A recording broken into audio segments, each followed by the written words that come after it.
Hello, my name is Mayra, and I'm a senior at Wofford College. Hey, my name is Hector. I'm a junior here. Hi, my name is Mariana. I'm also a senior. And this summer, we worked on a Resilient Schools training program in collaboration with other individuals, including Dr. Bundy from the University of South Carolina Upstate.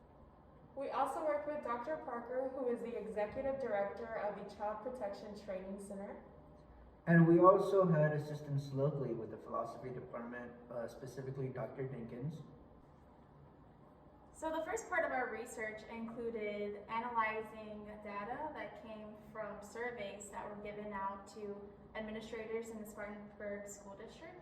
And after they were submitted, we categorized and organized the different sub-themes that we found useful to the resilient schools and what was common that we found, and used that to go with our qualitative part of our research.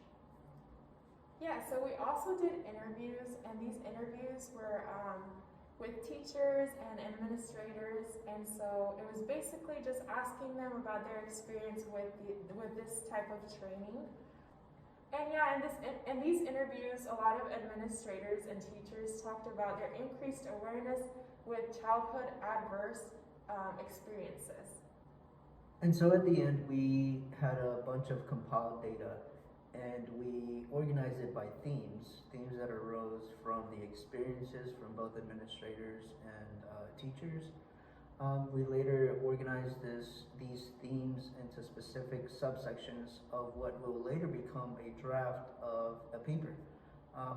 We worked in collaboration with both Dr. Parker and Dr. Bundy to make this happen, and hopefully we can get this submitted to a journal for peer review.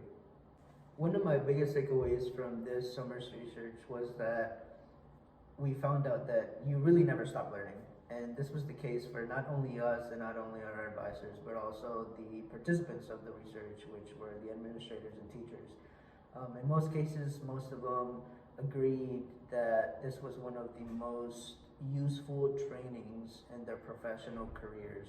And this sort of development doesn't happen all the time. And so I think this was a clear pointer at how we never really stop learning, and we should always actively try to develop ourselves. And my favorite part of the research that we did this summer was interviewing social psychologists. Being a psychology major, it opened my eyes to not only how psychology has a big impact in the everyday life that we live in, but in society, and how important it is to tie it into education, especially when dealing and interacting with students and the relationship between the students and the parents.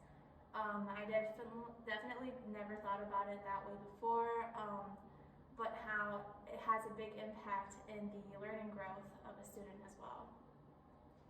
Yes, and my favorite part of this project was just that as a child, you're not really in control of your environment and what's around you. That's not necessarily like something you can help. So it's very important the people that are around us, such as teachers and parents, and like their interaction with you.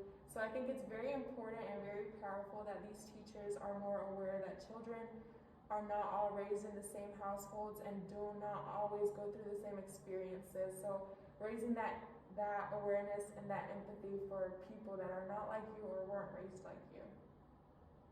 Yeah, thank you.